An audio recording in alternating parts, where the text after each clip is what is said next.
Welcome to the Real Estate Pros Show, where we interview real estate investing professionals from coast to coast, as well as the service providers that serve the real estate investing industry.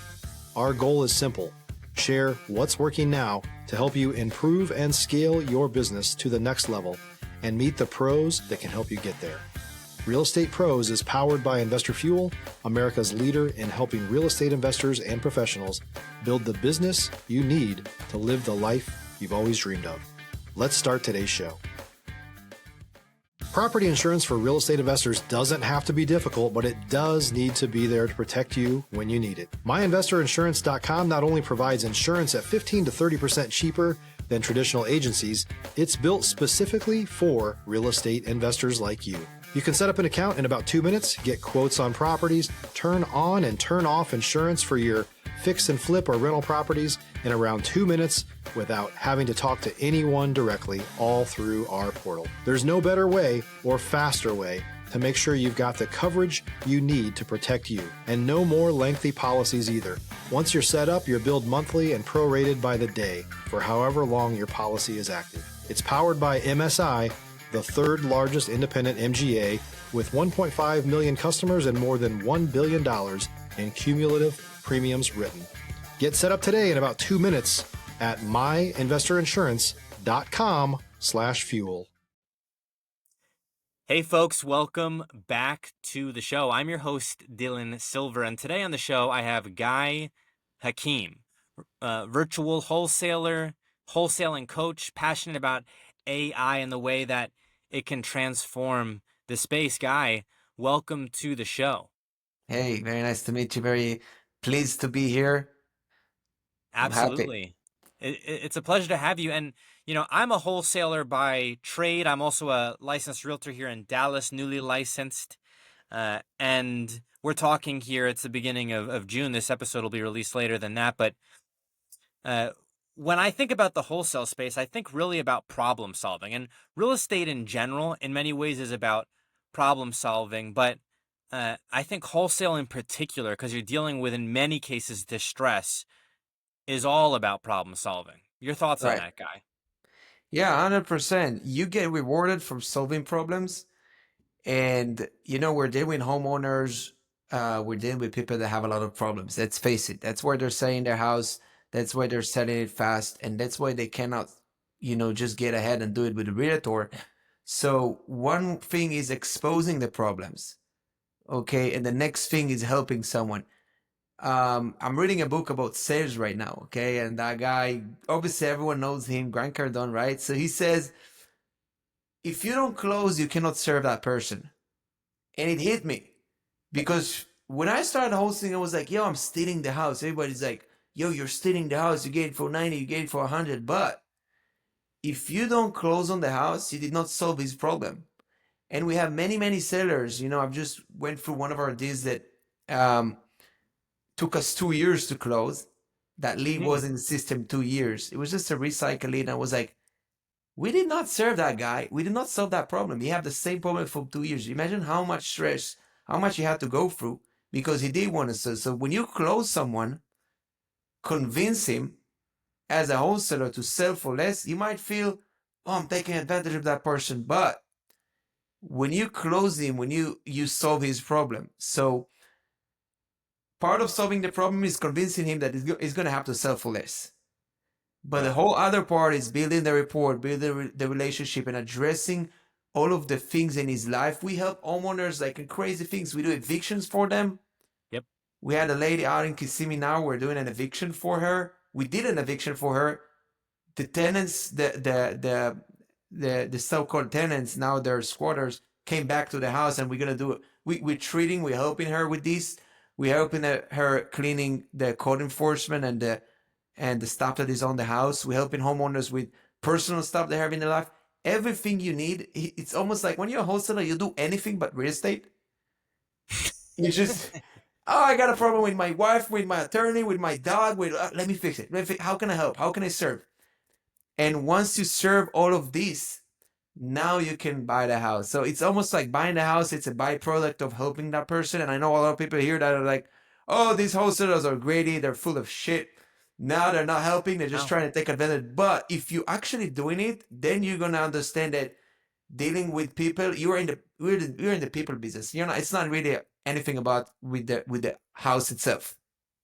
It's one thing to do one deal. It's another thing to do, 20, 30, 40, 50 deals, right? Because one deal, you could get one deal and, you could be done with it. But then to continue to work in this space, you come across so many different issues. And you truly, in my perspective, is you truly do want to help as many people as you can. I'm curious, Guy, to get your perspective, on creative offers. Many wholesalers only have kind of a one-size-fits-all strategy. And I'm curious to get your take on creative offers versus just a straight cash offer. Stop living on an island and join the #1 mastermind in America for professional real estate investors. Investor Fuel is a community of hundreds of the nation's top investors working together to build stronger businesses and better lives. In addition to the amazing community of real estate investors acting as a board of advisors for one another, Investor Fuel members have access to 100% funding on purchase and repairs for our members only, a health insurance program, and benefits and discounts that more than pays for the membership of most of our members, meaning it's actually costing you money to not be a member of Investor Fuel. If you're looking to scale your business and build a business that allows you to live the life of your dreams, please visit investorfuel.com today and book a call with our team. Right. So creative changed the industry. It's not a secret. We see Pace Morby, we see the community. Like, he actually created a whole economy, but he did not even invent it, right? He just broadcast it. He just communicated and taught people and put them in a mentorship program and created a whole economy of people that just go and do creative right now. And you talk with realtors, they already know about creative. You talk with sellers, they're like, "Oh, you're from Pace Morby. I already got this message. This offer. I don't want it." So first thing, I think it's great because you're just creating more solutions. We have all the sellers, and for those of you that don't really understand, if you have low equity on your property, it's very hard for you, almost impossible to sell the house traditionally. Some people have negative equity, so they owe to the bank 100, but a house only worth 70 or 80. Now, instead of them going to a foreclosure, now you can offer them a solution that before you couldn't. So I think creative, it's an amazing way to create more solution. I think it's very, very hard to structure, communicate, and learn it. Yeah. It's challenging, but overall, I'm a big fan. I think it's great for everyone. I think when it comes to the communication, people drill in on the communication, and you mentioned it's difficult to explain what assuming someone else's loan is, or what financing it and you acting as the bank, a seller finances, and there's more creative ways. I was actually on a run recently myself, and I thought about a creative way where I might be able to bring a new offer to people. And when I think about all these things, I think about communicating it, but I also think about what you mentioned, Guy, is you kind of have to do everything else but buy their house. So in order to get to that point where you're talking about the deal, many cases, this is high degrees of emotional distress, financial distress unrelated to the home. Many cases, there could be even death, right? Or a medical issue, right? How are we able to facilitate some of these things to alleviate the burden from them? Whether it's how often, Guy, are you bringing families together and having people sit down to discuss? All the time, right? Yeah, 100%. All the time. So talk with my attorney, talk with my, husband, wife get divorced. We have to mitigate them. Like, we have to, like, oh, she said that, he said this. Like, all the time. We become attorneys, like divorce attorneys. Like, what's going on? All the time. And one of the interesting things about wholesaling is I'm a licensed realtor. It actually doesn't really benefit my wholesale business. As to be a realtor, it handcuffs me in a lot of ways because I'm now held to a realtor code of ethics, basically, and there's like legal ramifications that I basically can't operate in the same way. In many cases, someone like yourself, who's a wholesaler, unlicensed, is able to help people in ways that I just simply cannot. And I think many people, when they're getting into real estate wholesale, they're unaware exactly of what they're walking into. People have heard for things like cash for keys or, subject to creative. But the bigger thing in wholesale specifically is you're going to be like the ultimate problem solver. Like you're just taking on everyone else's headaches. And at the end, you may get an assignment from it. But definitely in the beginning, it's a lot of taking on other people's burdens. Yeah, 100%. I agree. If you're looking for consistent, high-quality leads, look no further than Investor Machine. Investor Machine isn't just another agency. It's the most sophisticated, data-driven lead generation company on the planet for real estate investors, and serves the role of being not just a lead generator for your business, but a marketing partner that is helping you achieve your goals along the way. Go to investormachine.com to learn more and schedule a call with our team today.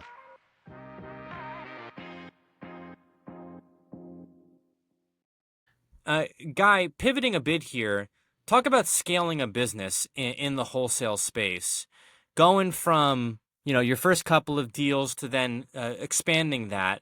What was the marketing techniques? What was the business growth like? Did you bring on partners? How did the business expand?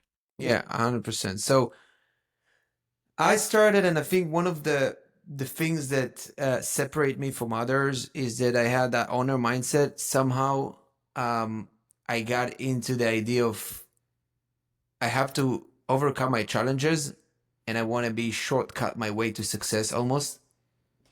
I did went to a real estate program, and I did one-on-one coaching with a mentor. At the time, it was a one-time call, about 45 minutes on a phone, not even a Zoom. He was like, hey, do this and this. He's not a wholesaler. He's an investor. Hey, get a list, call them, do this, do that. So I had a direction, but I had to figure out the rest myself.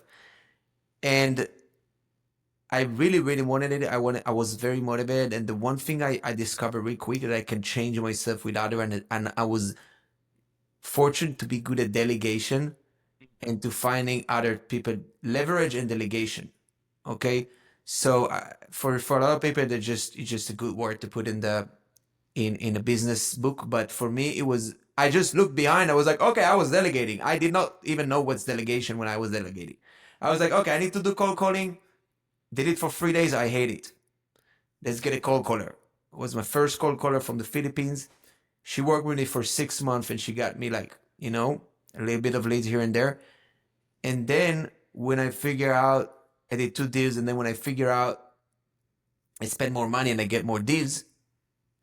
So first of all, I delegate my lead generation into a call center. At the time, that was like almost 6 years ago. I found a really good call center that were able to scale my leads, okay, from barely 1 lead a day to maybe like 20 a week, okay? And at that time, I had resource. So I was like, okay, I have too many leads. Now I have too many sales calls. I don't hate it, but I want to be doing deals. And I noticed by doing JV deals, and that was the first thing, when you do JV deals, you actually get to almost partner with someone for a second and be his business partner. So I noticed that when I partner with other people, I get their experience. So I was like, okay, I have leads, I have systems, I'm very good at everything, but I'm not closing. And then I found one wholesaler and I said, hey, you come work with me. Because he was my first, you can say, I don't like the word employee. He was my first agent. I call them agents, right? Real estate agent. Okay, so real estate agent, acquisition agent, and then we have acquisition manager on top. So I became an acquisition manager, and I have an acquisition agent below me, which he brought so much experience because he worked in another wholesaler. He did this before. So I told him, look, I have the systems, I have the leads. You close them, we do, I don't remember, it was 50-50, okay? And at that point, boom, my business hits. So that's where I kind of even start doing real deals, like real money, right? So going from 2 deals in the first 6 months myself to 20 deals in the next 12 months. And then, I saw that working, and he brought another guy, and then I had 2 acquisition agents, and I was the acquisition manager, and I controlled the resource, and I leveraged the leads and the system and my knowledge about building the system, and I leveraged their experience, and I delegate the work to them. I delegate the work to the call center. It's almost like I was doing nothing, but obviously I was doing everything, but I just put everything together instead of just figuring out myself. You weren't closing the deals, but you were managing the systems and handling the headaches. And I'm curious, what was your perspective and feedback that you saw these guys coming in, closing deals? What did this teach you about closing in real estate wholesale? If you're a new or newer real estate investor looking to launch or grow your real estate investing business, please check out Investor Fuel Club.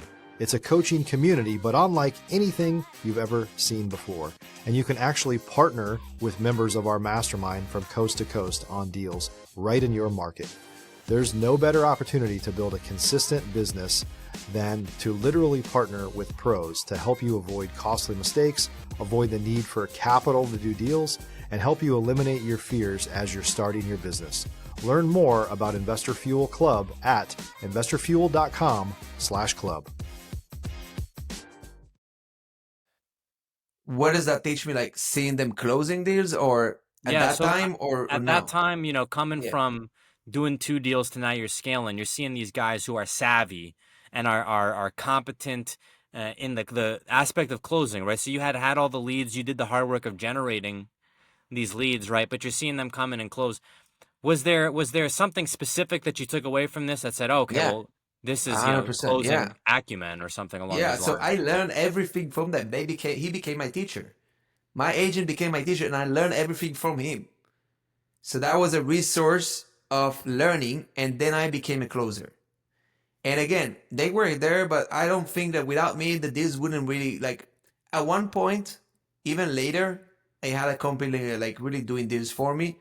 But if I was not in a company, nothing would happen. So Right. it's really like, oh, you gotta delegate the business and you do and you manage. It's really not that, because you are the glue and you are the fire.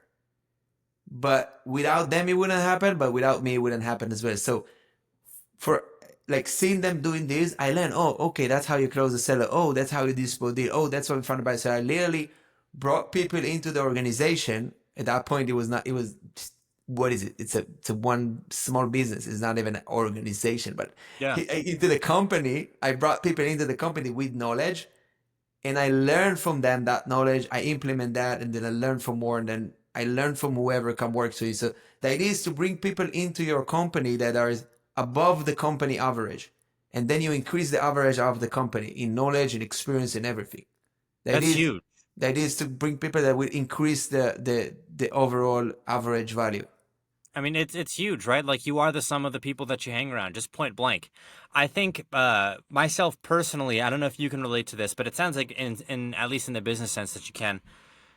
When I am around high level people, I'll become high level. When I'm around all the time mid or low level people as far as output, I'm going to mirror that. And it's almost without choice. Like I can consciously say, I can try to be disciplined and say, I'm not going to do less work because others are doing less.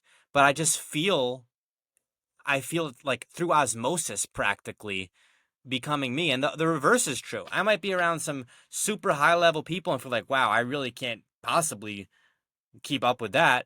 But through osmosis over time, I've personally, I can't speak for everybody, I can speak for myself. I've personally seen my level rise. Right. It seems like you've experienced that in your business as well. Yeah, 100%. I think that eventually you need to find the balance between being, we call it like heads to the wolf or tail to the lions. We say that in Hebrew. I don't know if it's even. So you want to be tail to lions or head to the wolves, right? So there is advantage and disadvantage in each one of them. But obviously, when you are with people that above you in one level, you have inspiration, you grow, you stretch yourself. You need to have that peer group.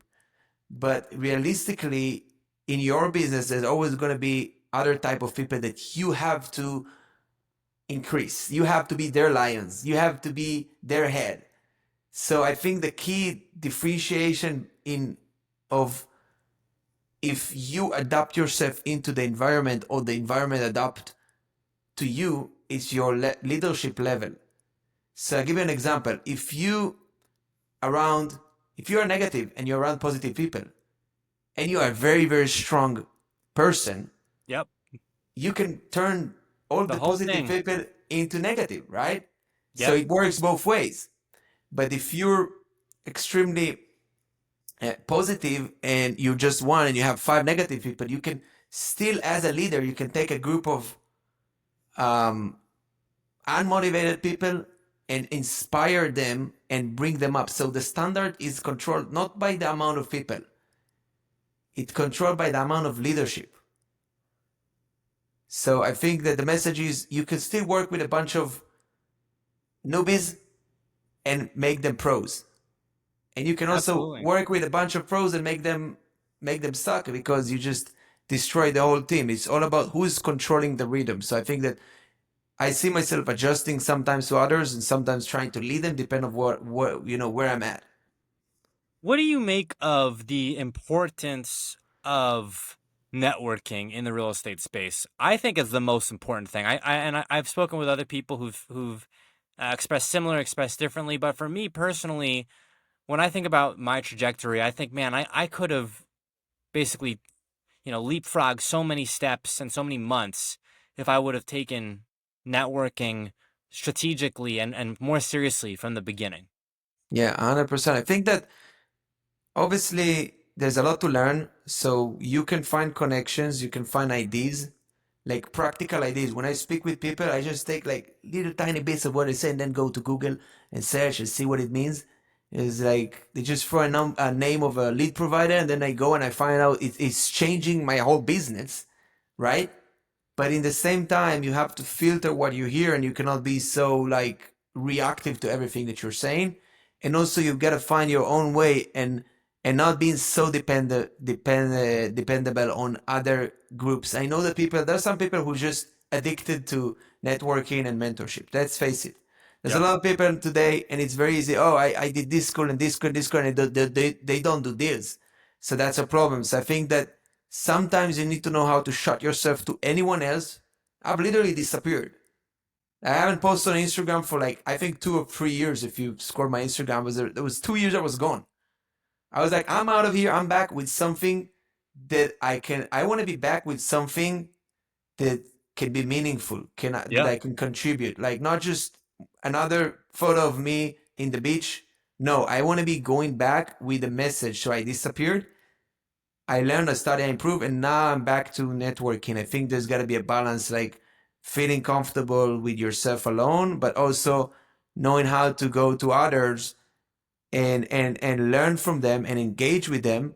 So you find employees, you find leads, you find opportunities, you find deals, but you can get addicted very quick to the hype of just talking with people and thinking like, oh, what he's doing is good, what he's doing is good. It's everyone on a meetup. Yeah, I do this. Yeah, I do this, and you think like, oh, what I'm doing is not working. So it's risky. It's almost like Yeah. the comparison world with the Instagram and social media, that everything looks bright outside. You got to be sticking. Sometimes you need to know how to shut it off and just focus on your own box and flourish in that space.